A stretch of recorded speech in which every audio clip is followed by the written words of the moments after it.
Top 10 one-hit KOs in One Piece. Make it. Damn. What did Black Panther do to you, buddy? Back in time to Brook's introduction arc.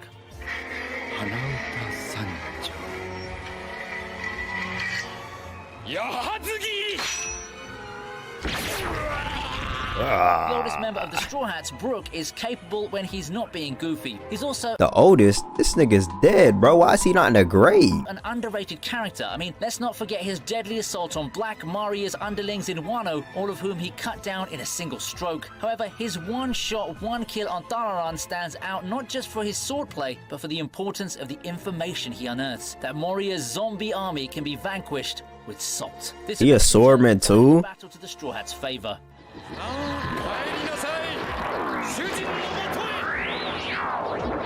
Is he better than Zoro though? That's the thing.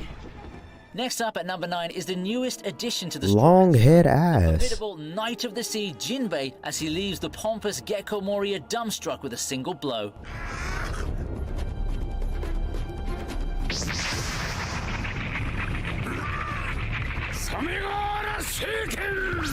What the fuck?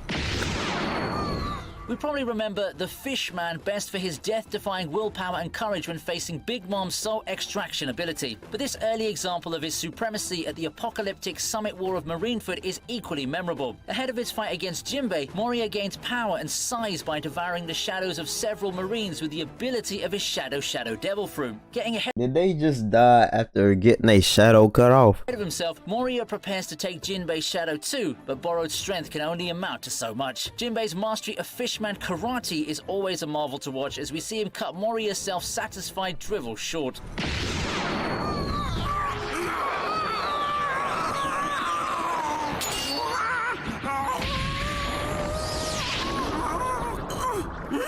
Yo, bro, this show is so goofy but serious at the same time. Why are some of these characters built like this, bro? Got tongues wagging. Luffy bringing down the giant Hajrudin at the Corridor Coliseum in Dressrosa.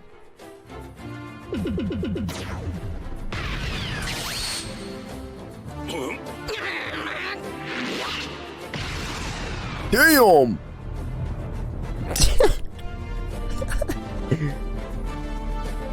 Don Quixote Doflamingo holds a gladiators contest with the prize being the Flame fruit, previously owned by Ace. Naturally though, Luffy joins the tournament. Wait. What? Previously owned by Ace? Wait, so once somebody eat the fruit, it don't go away forever? Like it's like remade or reborn or whatever the fuck?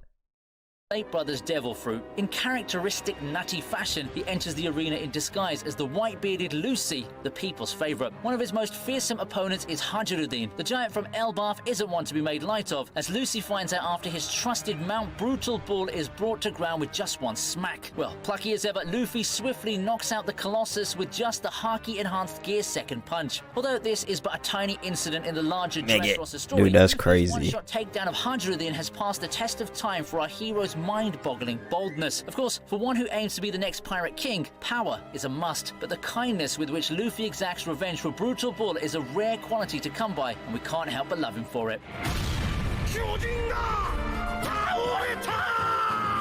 Imagine a prehistoric elephant the size of an island. God dang. In a trunk that can decimate an entire fleet. Well, that's Zunesha, our champion at number 7, as she smashes the beast pirate Jack and his fleet to smithereens with just a shake of a massive trunk.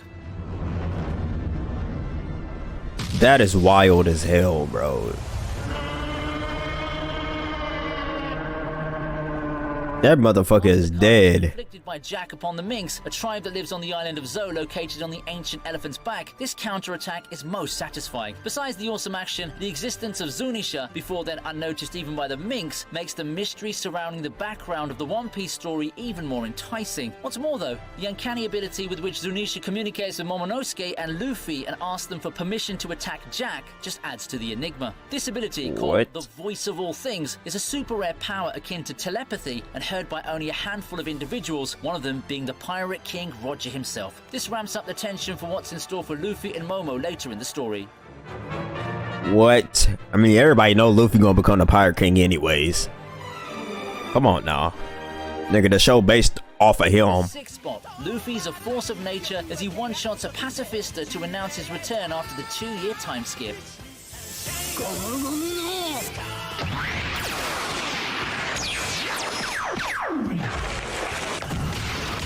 Damn. This motherfucker buried his head only 6 feet deep. Like,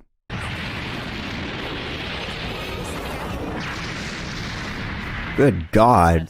Luffy undergoes rigorous training under Roger's first mate Silver's Rayleigh and has a course on Haki drilled into him. That means the Pacifista doesn't even stand a chance against Luffy. This one-shot is important not just for Luffy's display of his newly acquired power, but because it introduces Haki as the second major mode of combat after Devil Fruits. And since then, Haki has emerged as the defining factor in a match of strength between formidable opponents. We know for a fact that Roger, without a Devil Fruit, was strong enough to overwhelm Whitebeard's Tremor Fruit, considered the strongest paramecia fruit. As a first look at the destructive potential of Luffy's armament Haki, his disposal of the Pacifista packs a mean punch. Zoro knocks out Scratchman Apple in a battle between two members of the worst generation at number 5. The badass himself. I still don't know this nigga's last name.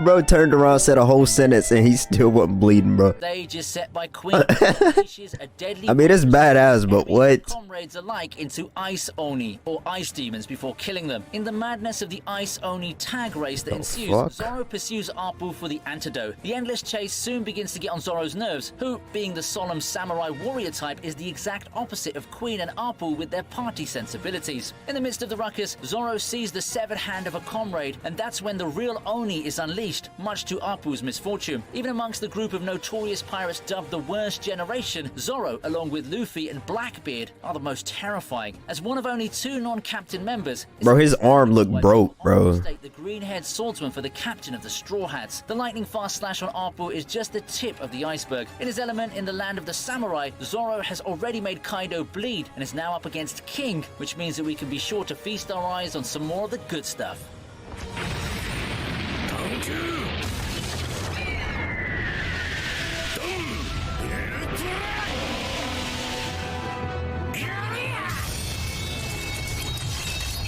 Is the most epic use of observation haki in the entire series. I'm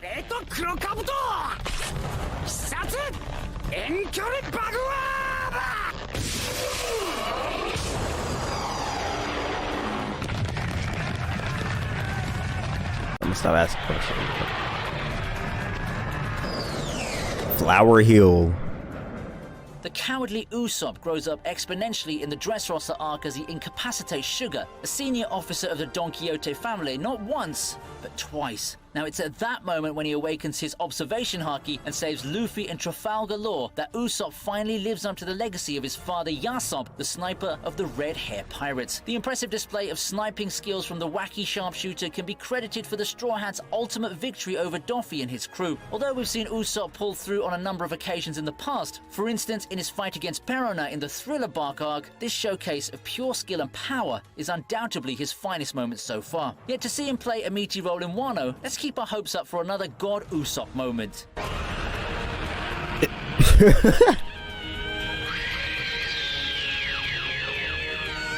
If he got to choose his weapon, why the would you choose a damn big ass slingshot? Damn, choose what your dad chose. Choose a pistol, bruh. The Straw Hat Pirates are most likely the only ones in the New World who've built their foundation on dreams. And that's why, high up at number 3, is the memorable fight between Luffy and Bellamy the Hyena in Mocktown.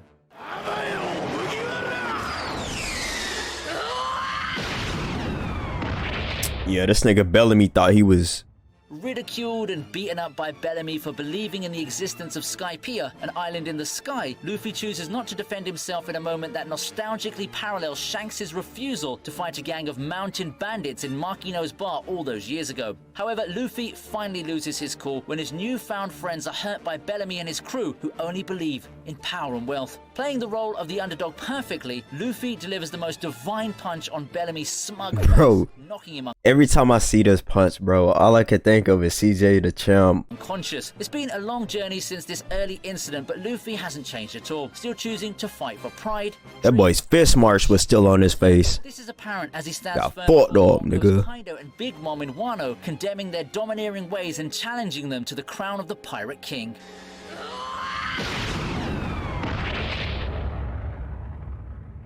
Fucking crazy. What city floors is made of wood though? Like, who does that? And that brings us to the runners-up spot as Celestial Dragon Charlos incurs Luffy's wrath at the human auctioning house in Sabodi.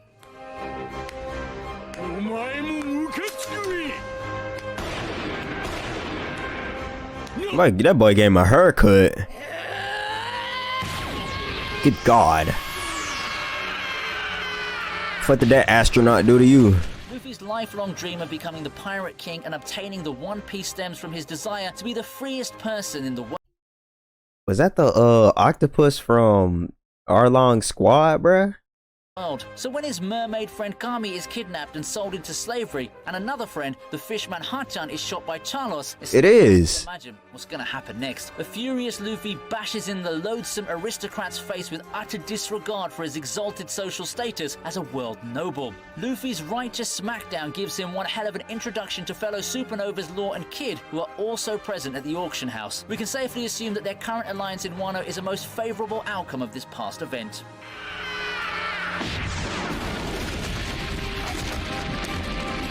That's crazy as hell.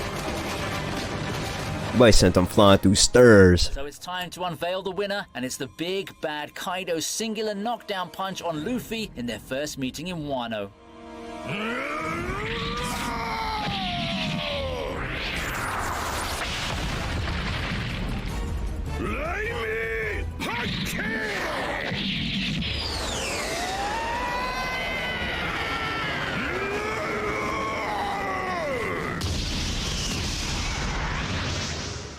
Right after blowing up an entire mountaintop with his blast breath, the Azure Dragon shows Luffy his place despite being a drunk. And that boy looking buff. In our top 10 videos, we can't have enough of this one-shot takedown, with Luffy continuing his fight against the Yonko after recovering from the powerful punch and miraculously surviving a near-fatal fall as well. Things have gotten much more exciting. Kaido happens to be the only bad guy on the dispensing end in today's video. He's known as the strongest creature, not just for his physical attributes, but for his insatiable thirst for blood and combat. The fact that he relishes every assault on his person and seemingly gets stronger from it makes him a scary foe. We're glad that the Yonko has finally met his match in Luffy, who after the initial disappointment of being knocked out cold in a single strike is showing us his famous tenacity. A pirate acknowledged by Whitebeard himself and allied with the equally terrifying Was that in 3D? Oh. Luffy's ticket into the big league, more specifically the Club of the Four Emperors of the Sea. I ain't gonna lie though, he fucking him up with that club.